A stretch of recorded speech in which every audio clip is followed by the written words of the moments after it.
Good afternoon, everyone. If I sound unhinged, it's because I am.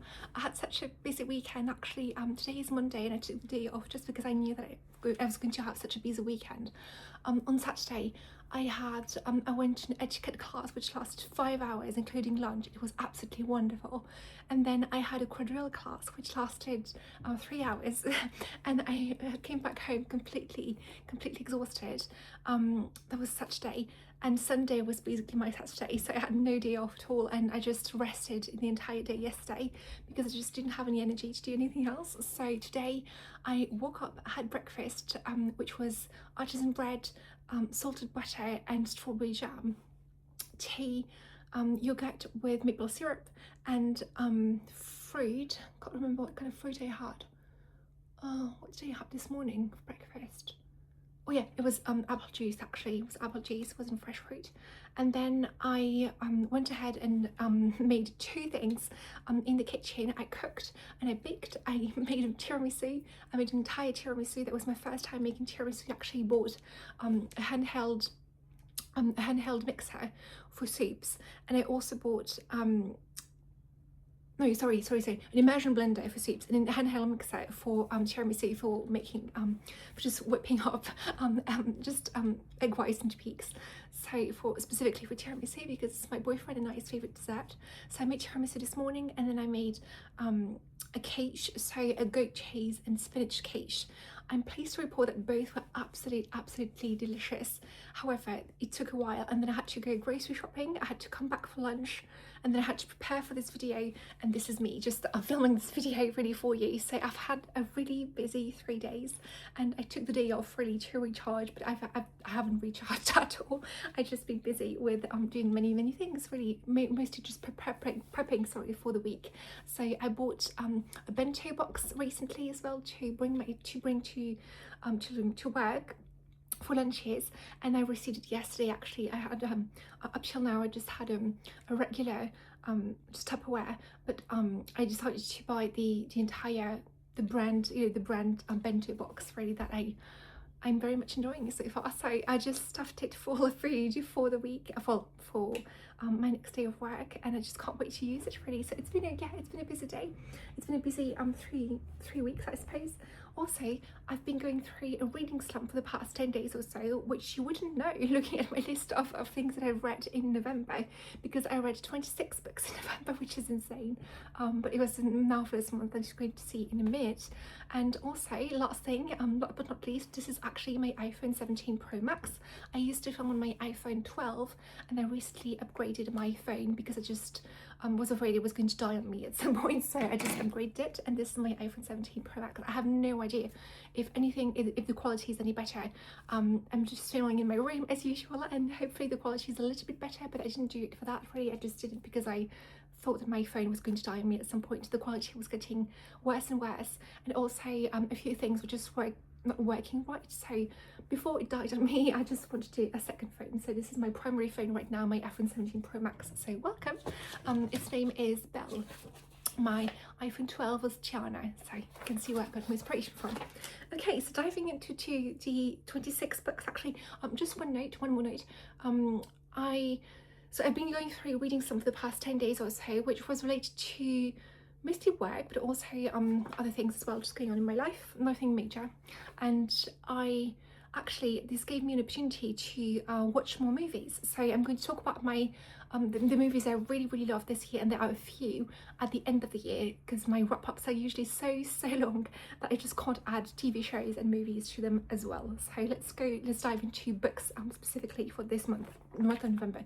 Happy December, by the way. Happy Advent. I haven't got an Advent calendar this year because I just got too much going on, and I thought, well, my life is full as it is, so let's enjoy what we have. Okay, so I read in historical fantasy, I read Shadowfell book 2 and 3 by Juliet Marillier. That was Ravenflight and the Caller. So I read book 1 in, I think, October. And that was me finishing the series. This was a reread for me actually. I read Shadowfell about 10 years ago. This is a very high stakes, very intense, very violent series about a girl called Marion who has got specific powers, who can and who can help through these powers the revolution. Actually, she lives in a sort of dystopia in the Middle Ages sort of society, and the fantasy world that she inhabits is being controlled by a king called King Celtic, who is absolutely threatening and cruel and the worst. And there is a movement actually called the Revolution, which aims at overthrowing the government and the king, and she can help the rebels with her powers. Actually, her powers aim at summoning creatures of the forests. She can talk to them, she can summon them to battle, and she can help the revolution and the rebels, the rebellion. So I read the last 2 books in the series, which were very intense, very hard to read. I had to pause a couple of times actually during my read.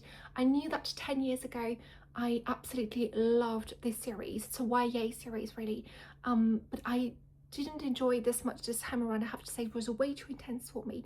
I tend to pick up cozier books and books which are overall just less intense and less violent. This was really a catalogue of horrors. It was really, really hard. And what saved it for me is that the friendships and the heroine herself was just full of hope, and you knew that good would prevail in the end. You knew that the ending was going to be satisfactory, but to get there was really, really hard. There is a romance in this which I thought was really surface level between Flint and Marion. There are also various friendships. The second book actually focusing on Marion's training. She has to meet a variety of deities in order to learn more about her powers and how to use them. And she has to meet the other rebels in the revolution as well. And Flint has got a special role, I suppose, in the series without spoiling anything. And you learn more about that in book 3. And book 3 ends on a happy note, and our lovers are reunited, obviously. And we see what happened to the friends that we made along the way as well. So it's a good series. It's just that I think the theme overall has been done so many times since that at the time it might have seemed revolutionary. It might have seemed revolutionary to have a heroine who saves the day by overthrowing the government. But I think that this theme has been used so many times and overused really in YA fantasy specifically, that I personally didn't find it very original. And the writing was okay, and I could finish the series, but it wasn't mind-blowing the way that the Seven Waters series was for me, for example, by this author. So I'm going to continue my reread of Juliet Marillier in the future for sure, because I've read quite a few of her books which I would like to revisit. But bear in mind that this is a very intense author. She has a lot of content warnings in her books, and if you go into her, please go completely aware of what's going to happen to you, because she can be a lot. Yeah. Okay. Number 2, I read a much nicer fantasy series which I absolutely adored, called the Saint of Steel series by Kingfisher. The first book in the series, called Paladin's Grace, about Stephen and Grace, who's a perfumer, is actually, I read this one in August. That was a Eurostar read, would you believe? I was actually on my way to London in August, and I read that, and I read most of that, I think, on the Eurostar on my way to London, which was great, which was such a nice touch, actually. Such a nice memory to associate to your book, I think, to have a trip associated to it. Anyway, I read that then, and it was absolutely fabulous. It's really a series of Kingfisher is a very specific author. She's a very unique author, I think, in that she has a very specific flavour of fantasy and a very specific flavour of writing. All of her books, I find, this is my first series by her, but I also read The Wizard's Guide to Defensive Baking, A Wizard's Guide to Defensive Baking, I think. And all of her books, I would say, so this series and The Wizard's Guide to Defensive Baking, have the same quality, which is that she mixes horror with cozy. So she's cozy horror, and I am not someone who reads horror at all. But there is imagery in her books which is disturbing, but it's also wrapped in a sort of cocoon, and in sort of very cocooning, I suppose, scenes, and very comforting scenes and comforting characters as well, and all of them want to do good. and I think that's her strength really, and you can see that in this series, in the Saint of Steel series, which I read. So I read Paladin's Grace back in August, again about Stephen and Grace. Grace is a perfumer, and Stephen's actually a paladin who has just lost his god. So his god dies at the very beginning of the series. This is not a spoiler, this happens I think in the prologue, sorry. So all of the paladin of his church, of their church I suppose, I don't know the gender of the god, but of their church are completely godless. So they're left to their own devices. It used to be a church which did so much good in the world and was so much about helping people and doing really, really practical good. And all of its paladins are completely godless and they have no purpose really, and they are completely guilt-ridden as well by the fact that they couldn't save their god. So something happened to their god, they don't know why, but it died, and they are without a church. They're just wandering in the realm really, and each book focuses on different paladin. All of them kind of know each other so far, and that's how they're connected, and each book focuses on how each of these paladins actually finds love. So the first book focuses on Stephen, who is one of those paladins, and Grace, who is a perfumer, and they stumble upon a murder in a street, and they decide to investigate, and this leads them to to political ramifications, but also to love and to friendship as well. This was a marvelous book. I really, really enjoyed it, and it has got such a way to deal with trauma through love and through understanding and through communication, which I thought was very mature. These are very adult books, and the fact that they are also about past traumas. Grace, for example, has got a past relationship which she's still trying to come to terms with, which I thought was very relatable, and all of them are just so endearing that they're trying to do good in the world despite the circumstances. And I think that the mystery aspect is also incredible really. The detection aspect is really good, and the adventures aspect as well. Each book is kind of a road trip really, so they visit different places and you learn more about the world as well. It's really, really good. Excellent series. So I read that in August, and I decided to continue and finish the series so far. I know that there are more books coming, but I read the last 3. So as of now, there are 4 books in the series. I know that she plans to read more, to write more, thank God, because they're marvelous. Book 2, Paladin's Strength, is about Istvan and Clara, who Istvan's actually investigating a series of severed heads being scattered around the kingdom. It's fine. And Clara is actually on the trail of, she's a former nun, and she's trying to find out what happened to her sisters. Her sisters were kidnapped by men and she couldn't save them, and she's trying to find them again, and she has got a secret, a very big secret. And I think that both Istvan and Clara are trying to control their strength throughout the novel. This is one of the best books in the series in my opinion. I really, really loved it. Again, it's just people trying to do good, sidekicks, a lot of humor, a lot of wit, a lot of very witty and wise things about the world as well. It reminds me of Terry Pratchett. It's not the same kind of humor, but it's the same kind of mixture of humor and very ridiculous scenes, but also very wise musings about the world and about the human condition, I suppose, throughout the books. I love those books. Number 3, which is called Paladin's Hope, is about Piper, who is a forensic doctor, and Galen, who is one of those paladins. Galen has got a lot of trauma related to a lot of things, but to his condition, and Piper is a forensic doctor. This is a queer romance. It was my favorite book in the series. It was so good, and again they investigate a series of mysteries really, and this one has got again the mixture of horror and cozy, in that this is the only book I think this year which has made me really scared. I was talking about Shadowfell before. Shadowfell was, parts of it was just so intense and violent and disgusting because of the horrors inflicted upon those poor people. But this one has got horror in that I've never watched a horror movie. I don't want to. I don't read horror. This is not for me. But there is a whole passage in this book which is very claustrophobic. I am not a claustrophobic person. This made me claustrophobic actually. It was just so, but at the same time, like, people are just being comforted by food and by friendship and by friends and by love, and in those scenes which could be intense. I think the context is sometimes intense, but the relationships and the warmth and the humor and yeah, and the humane aspect of it all makes it so okay. It makes it like, you know, it's going to be okay at the end, and you know it's going to be okay soon, and you know that you're not alone through this. So they're not intense. I mean, they are a little bit a little bit much sometimes, but I can't explain it. But I feel safe reading her because I know that it's okay, I'm not alone. You're never alone, actually. None of these characters are ever alone. And I think that just speaks volumes about her writing, really. It's just so warm. And the last line is incredible in this book, actually. It just, if you're looking for, if you don't think that you love fantasy and you are gripped by what I'm saying at the moment, these are really a series of mysteries which unravel and tell you more about the world.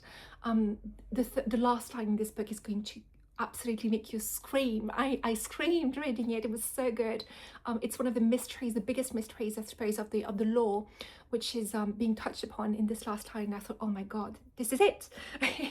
Okay, and the last book in the series so far, as of today, is Paladin's Faith, about Marguerite, who we meet actually in the first book, and she was one of the most colourful characters whom we meet in the first book. She has a friendship with the heroine of the first book. So Marguerite is a spy and prostitute, and in the last book, so in Paladin's Faith, she is given the task, I suppose, of saving the economy somehow, and she needs an escort, so she needs bodyguards, and she has got one of her bodyguards is called Shane, one of the paladins, and he's he feels guilty about not feeling guilty enough. It's this kind of man, and she is a prostitute, and she is very colourful, and she's a spy, and she is often in very dangerous situations, and so she tries to save this part of the world.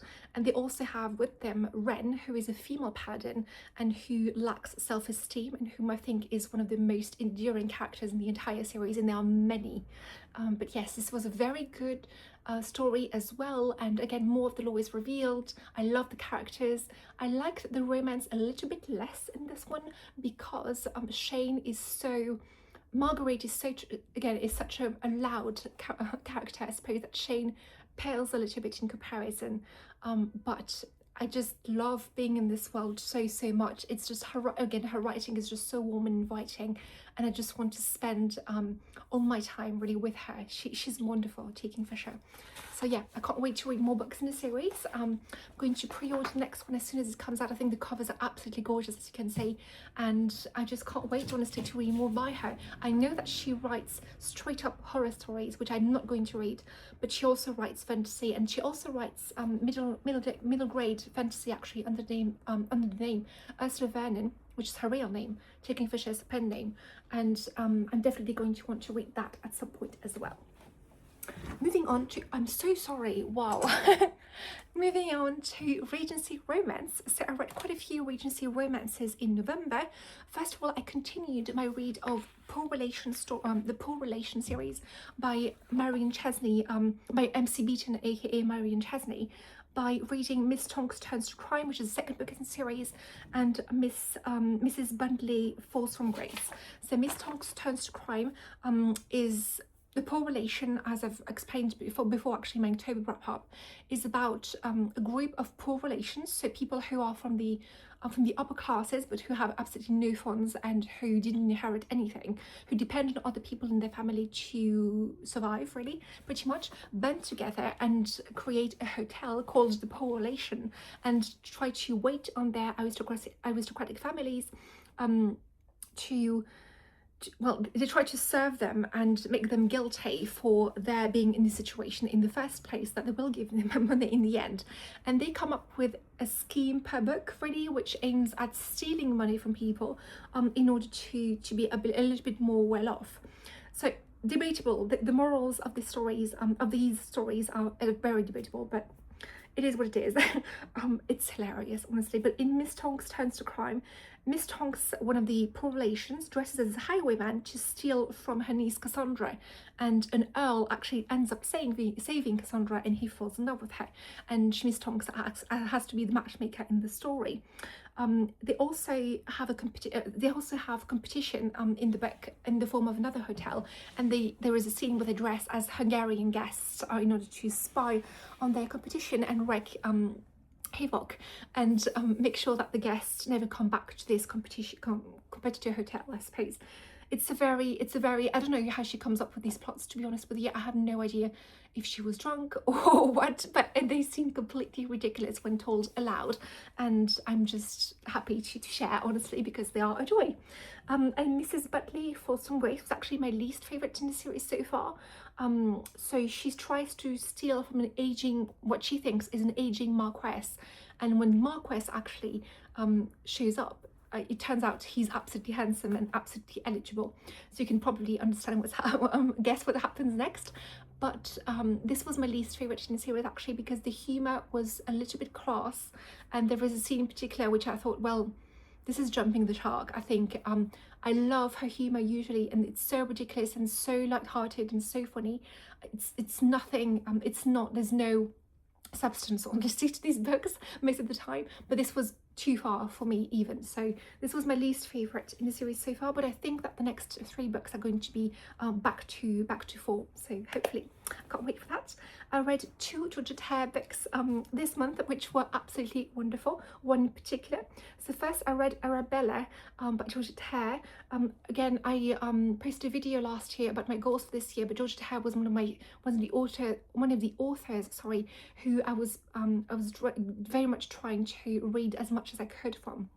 So she was a historical Regency author. She wrote in the 1950s, but she wrote historical Regencies, and she's absolutely gorgeous and wonderful and so funny, and her historical detail is unmatched, I think, in the Regency. And the way her characters speak and dress, and the amount, again, of historical research that she inserts in her books is insane, and all of her plots are really fun and light, and she's the best, honestly, she's the best. So every time I read one of her books, it feels like such a treat, because it feels like reading books by one of my favourite authors and reading new books by one of my favourite authors, which doesn't happen every day. So if you make a list of your favourite authors, how many books by them haven't you read yet? It's going to be less and less as time goes by, and I think it's just such a treat to be able to say, well, I've got more books from my favourite author to look forward to.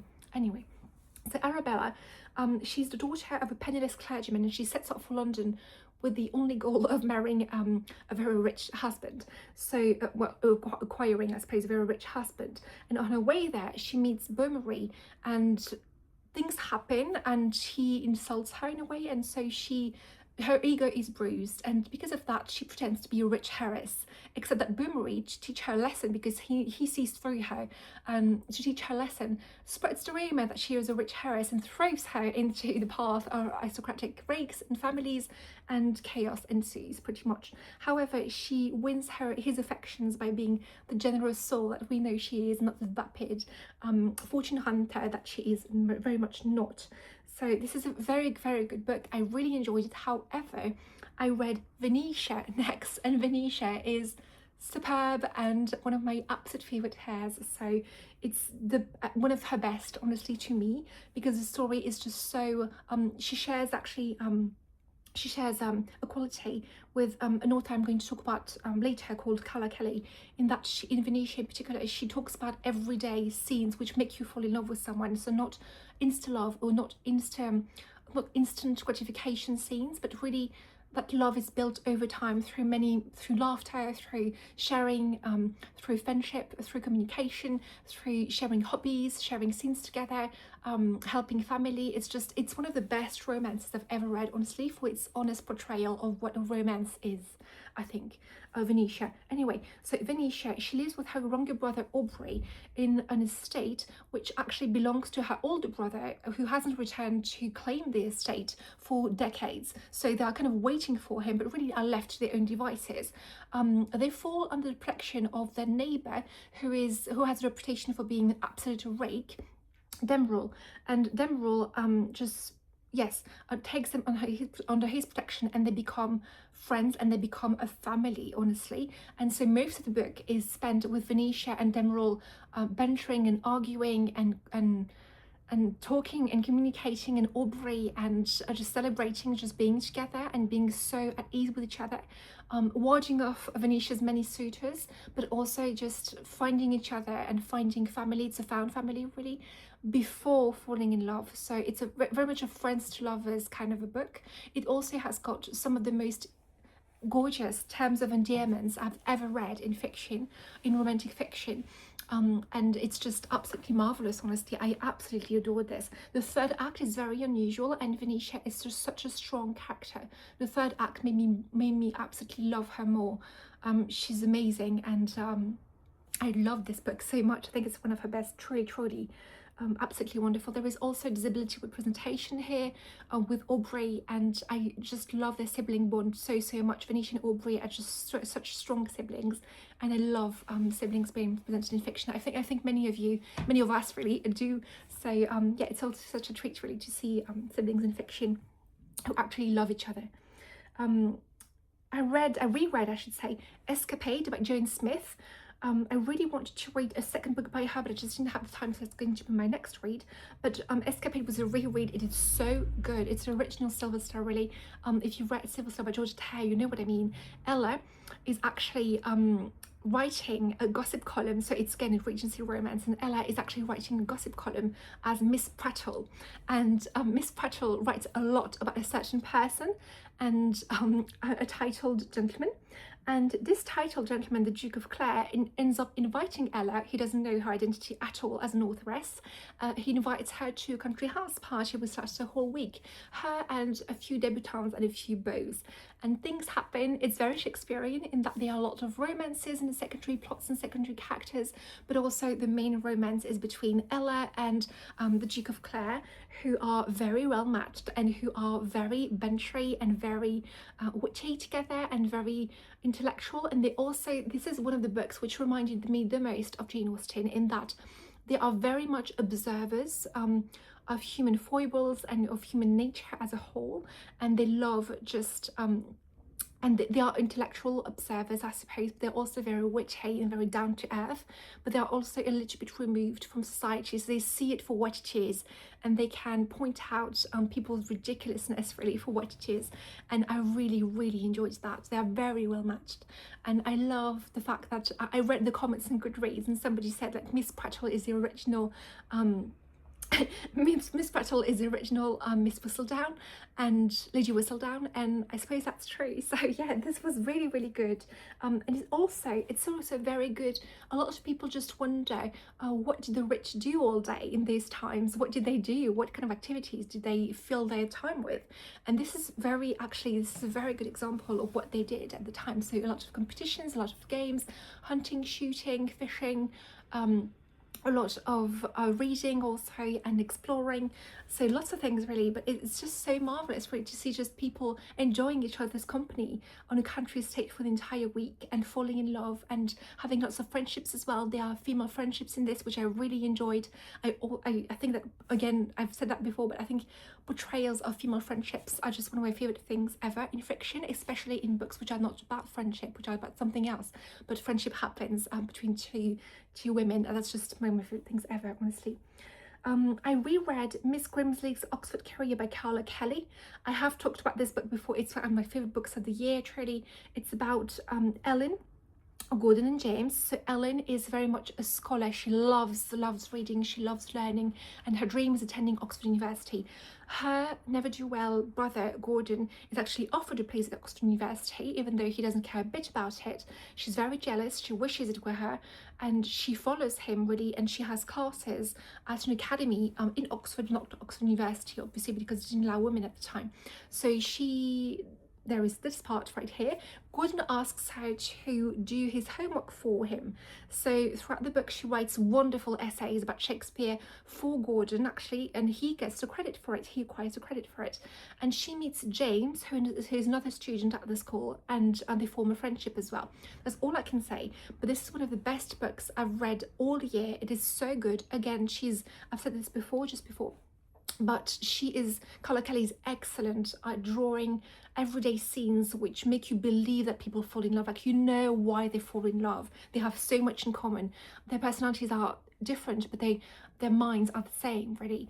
The way they present themselves to the world might be different, but their intellectual life, the intellectual pursuits, and what their goals in life are and what they're interested in is exactly the same. And I think it's just so beautiful. I love the romance in this book. I love the banter in this book. I love the intellectualism of this book as well. It made me want to read Shakespeare, to reread Shakespeare. It made me want to learn something. It's one of those books which, you know, you've got a scene with the heroine who finds like-minded people for the first time in her life, and she's completely awestruck, really, and it just makes me want to weep. Honestly, it's just so beautiful when you find something, when you find like-minded people and kindred spirits. It's just such a special thing, and this is one of those books, actually. I also read by the same author, Mrs. Drew Plays Her Hand. Mrs. Drew is a widow with 2 young girls, and she rents an estate near her house, actually, because her house is being reclaimed by her brother-in-law, who is absolutely odious. She rents a house nearby, and her landlord actually just comes up to check up on her one day, and he ends up just being part of the family, helping the family, and through that they fall in love as well. This was a very good book, again, for everyday life, everyday scenes, being part of each other's family before falling in love and forming a romance. It's just wonderful just to see characters, again, just loving spending time together, honestly. I reread Miss Lockhart's Letters by Barbara Metzger, another author who I want to explore more of, because this was absolutely wonderful, exactly my brand of Regency. Miss Lockharte, actually on her deathbed, ends up writing letters to a lot of people who have done her wrong and just forgiving them. All of them except one who has broken her heart and who she just cannot forgive. She lies on her deathbed thinking death is near, and he ends up rescuing her just in time, and they have to live with each other on the road trip, where she thought she was going to die before sending this horrid letter to him, and they fall in love. But the road is long, and it's a hilarious book, honestly. It's got one of my absolute favorite lines ever, which gives you the tone, I think, of the book. This exchange, it's my favorite insult, one of my favorite insults, I think. She says, "I shall send him back to wherever he came from." And someone responds, "Hell does not," sorry, "I shall send him back to wherever he came from." And the response is, "Hell does not accept returns," which I think is hilarious. It's one of my favorite insults ever. I long to actually use it every day.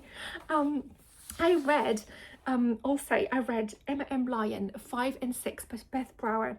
I'm looking at the time. It is so, I've got so much left to say. It's horrid. Emma M. Lyon 5 and 6 by Beth Brower, which are Emma's diaries. These are very hard to talk about, actually, because without giving away spoilers, because they are very much Regency. Emma's diaries. She's an impoverished young lady who has to rent a house in her home, who has to rent a room in her house in order to make ends meet, because her cousin is absolutely terrible. They are very light-hearted. They are about St. Crispian's, which is a neighbourhood in London where she's from, with very eccentric characters, and each book focuses on a tale of friendship, on how she mends her broken heart. She was in love, she's still in love with a man who is no longer, and she has to move on, really, and through friendship and eccentricity and laughter and humour and wisdom and heart, she manages to do it. The books are endlessly quotable, very wise, again, she's a contemporary author, but it's got a wisdom of the past to it, which I absolutely love. And volume 6 actually is my least favourite so far, but something major happens, which I've been expecting to happen for several volumes, so I was very happy with that. And it's one of those stories where Emma really could end up with a varied cast of men, so yeah, speculation is ripe, as you can imagine, in the fandom, so we'll see what happens, I guess. I reread a romantic suspense novel called Airs Above the Ground by Mary Stewart, who is one of my absolute favourite authors. My favourite book by her is 9 Coaches Waiting, which I'm going to reread next, but I really wanted to read Airs Above the Ground because I've been watching and interested in Vienna and Austria for a little while now because of my waltz classes, and I reread Airs Above the Ground, which is about one of my favourite books by her, about Vanessa and Timothy. So Vanessa is a young woman, she's married, and she has to escort Timothy, who is a young man, he's a preteen, to Vienna because of circumstances, and because she is actually looking for her husband. This has got the most intriguing premise, I think, in the book. It's the first few chapters are insane. I love this book so much. Anyway, so she escorts him to Vienna, or he escorts her, I suppose. They form a friendship, which is very endearing, actually. She's a young married woman. He's a preteen young man, and and he's obsessed with horses. There is something in Vienna called the Spanish riding school, which is which is about elite horses, really. So he's obsessed with that. He goes there looking for his dad. She goes there looking for her husband, and things happen. There is a second part to the book which has got a bit of a James Bond feel to it, a bit of a chase, a bit of international spying. I wasn't really that fond of it, which is why I give it 4 stars, but the writing is gorgeous. The scenes in Vienna made me sigh and weep, and absolutely gorgeous. Just having hot chocolates at the Storcher Hotel, I think it's called, which is one of the most luxurious hotels in Vienna. Absolutely gorgeous scenes, honestly. And the horses, if you're a horse fan, please read this. I am a huge horse person. I love this book so much for the horse content. It's so beautiful. I read a lot of historical mysteries this month. Murder at Morrington Hall by Clara McKenna, which is the first book in the Stella and Lindy series. I actually read a book in this series earlier this year, which was an arc of Met Galley, so it was a later book in the series, and I went back to read book 1. Book 1 is not my favourite, however, I'll tell you why in just a second. But however, the heroine is wonderful, and I definitely want to read more in that world. So this is set in 1905, and it was so intriguing. Stella is an equestrian. She's the daughter, she's an heiress, and her father, her rich father, who owns horses actually, comes to England with her. She thinks she's just here to admire the sights and help him make a purchase, but she's actually here to be married, and she didn't know that prior to the book. So she meets her future husband Lindy, who is very much an English aristocrat. Everyone despises her because she knows nothing about British conventions and etiquette, and she's very much her own person. She's unconventional, and she's very headstrong and stubborn, and she's wonderful. I loved her. But yeah, and they find one day the vicar who is supposed to marry them dead, and that's what triggers really the whole investigation and their relationship. So very harsh treatment of the heroine throughout the book, which was so off-putting, was too much for me. However, very much enjoyed the heroine. The hero less so. I thought Lindy was a bit lackluster compared to Stella, but who wouldn't be?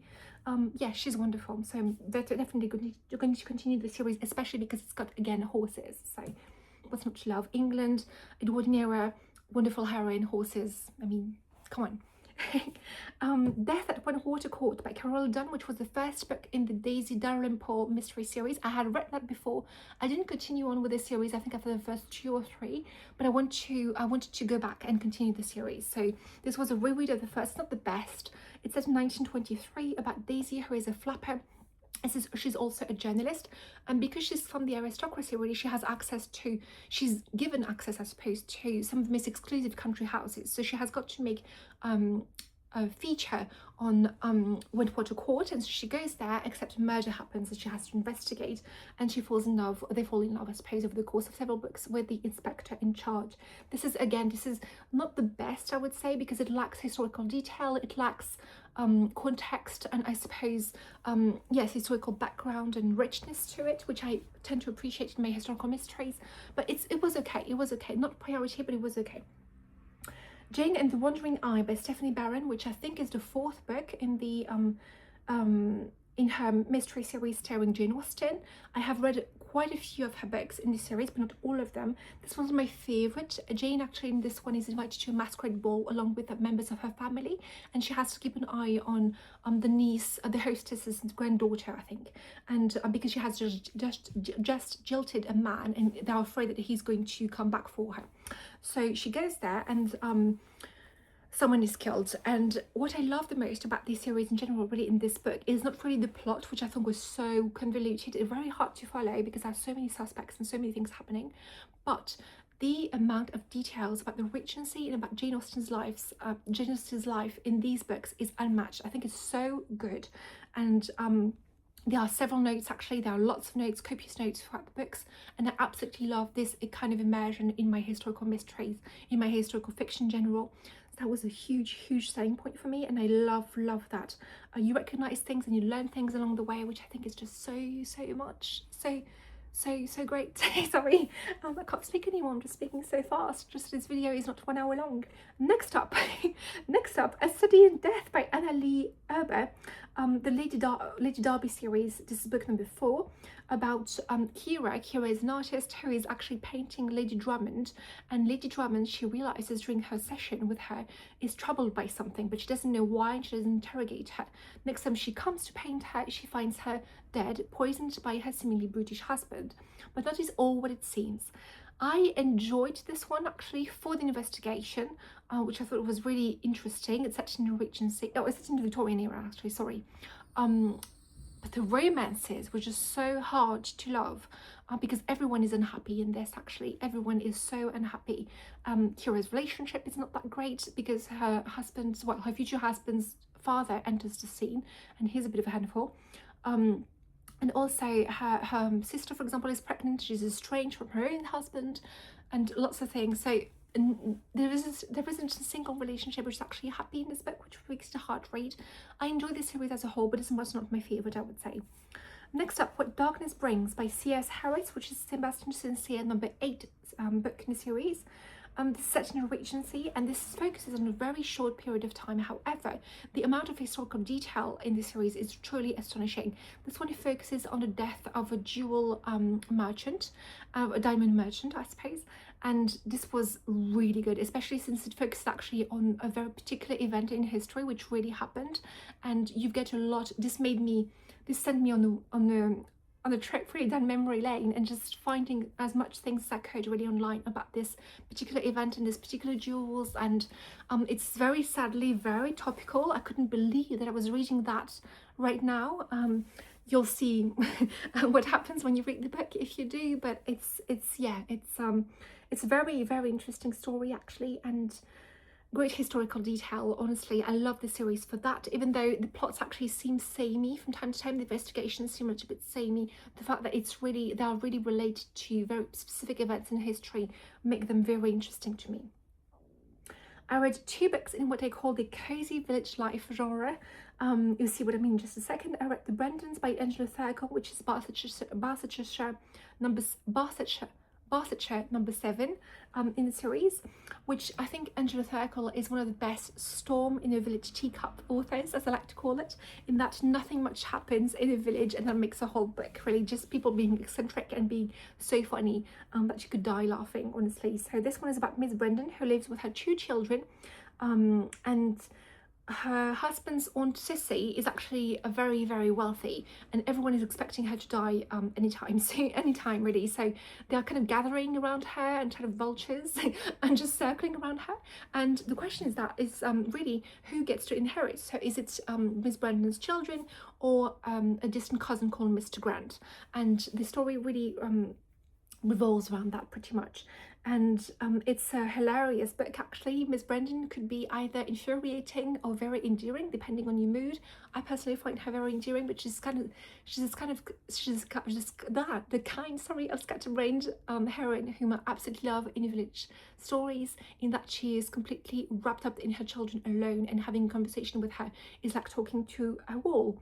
And that's absolutely hilarious to me. There are many doomed romances in this book, a terrifying nurse, and a great sibling relationship. Her children are very much love each other as siblings, and I really find that very endearing indeed. I read The Corner Shop by Elizabeth Cadell, which is absolutely wonderful. You have to read this, especially if you love comedy.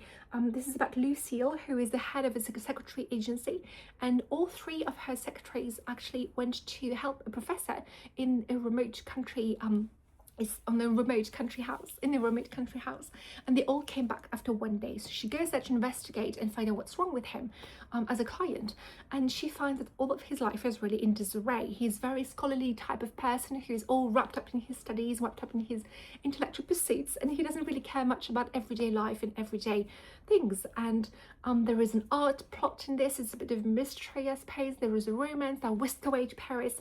She's engaged herself, but for how long? Really, a lot happens to her and a lot happens to them, and it's a very, very, very funny book and a very good book, and you are kind of swept along with them as well. And they kind of solve everything with food and tea and wine, and just trying to go through everybody's problems one by one with the help of great food and great drinks. So my kind of book, honestly.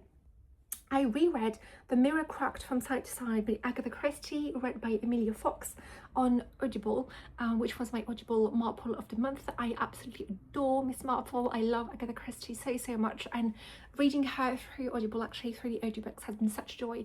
So I've been going through the entire Miss Marple series this year, and this one is about Marina Gregg, who is a famous movie star, and she moves actually near one of Miss Marple's friends, Miss Babcock, and Heather Babcock, and so she moved near her in the manor, and the whole village actually talking about this movie star just moving into their village. She wants to settle in a quiet English countryside manor, so they go there, and one day she invites everybody to her housewarming party, including Miss Marple's friend, Miss Babcock, and Miss Babcock attends, and she's killed there actually. And everyone thinks that Marina was actually the target, but she was missed. So the murderer missed her.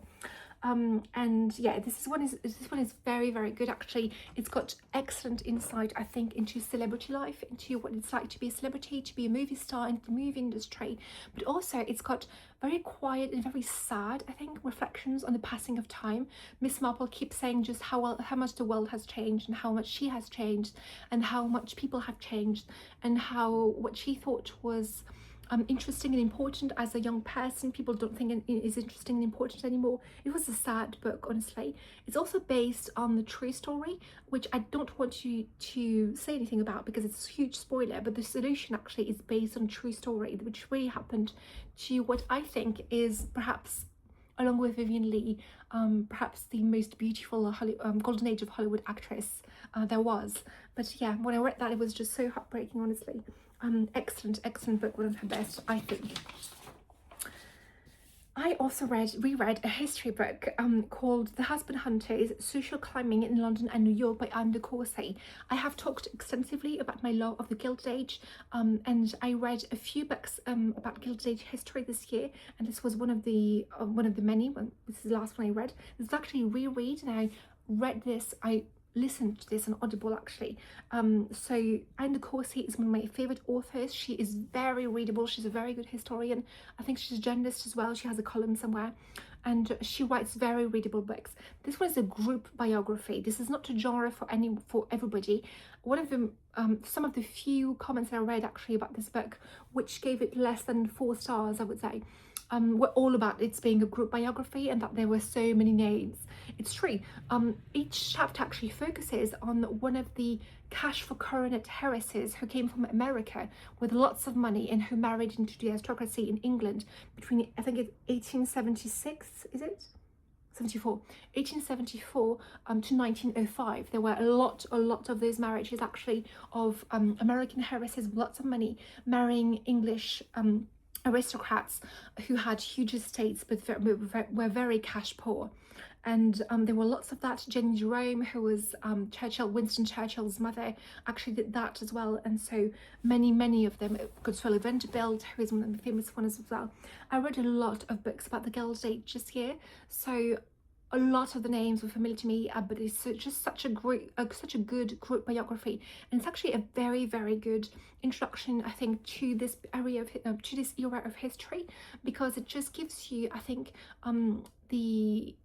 it really makes you want to read more about each person, each heiress, and to read more about the period in general. So at the time when I read it first, a few years ago, I really wanted to read a biography of Edward VII at the time following that, and this made me want to read it again. Actually, I haven't read it, I still haven't read it, but I really want to, and I'm going to continue always to learn about Victorian history, about Edwardian history, and about the Gilded Age history as well. I think it's just so, it's my passion, honestly, in terms of history. So I love reading history books about those periods. And also I read, I went to London in August. My last time going to London was in August, and I visited the Churchill War Rooms, which was a huge highlight for me. It was amazing, and I've been wanting to really read about Churchill actually soon. So this is going to be a part of my learning as well, so part of my curriculum, personal curriculum, I suppose. And last but not least, I reread Philosopher's Stone in the Johnny Duttle illustrated covers right here, and I haven't read, actually I hadn't read them in this edition, which I own, in this edition in a long time. So it was such a treat. It was a treat to myself. It was a little, my little treasure, really. I love Harry Potter so much, and it was just a treat, honestly, to go back to that, especially since it happened at the height of my reading slump, I would say. So I just wanted something comforting, and this absolutely delivered. So yeah, thank you so much. Yeah, so this is the end of this video, up to 15 minutes. I'm so sorry my videos are so long. Honestly, I just have so much to say each time, and I only upload them once a month, which is why I have so much to say. Hopefully I'm going to be able to upload 2 videos in December, because I desperately want to tell you about my favourite shows and movies, along with my favourite books of the year as well. So my next video will be about wrapping up 2025 and looking forward to 2026. So I hope you have a wonderful month of December, however you decide to celebrate, and I hope you are surrounded by love and laughter always. Thank you so much for watching, and I will see you very soon. Bye!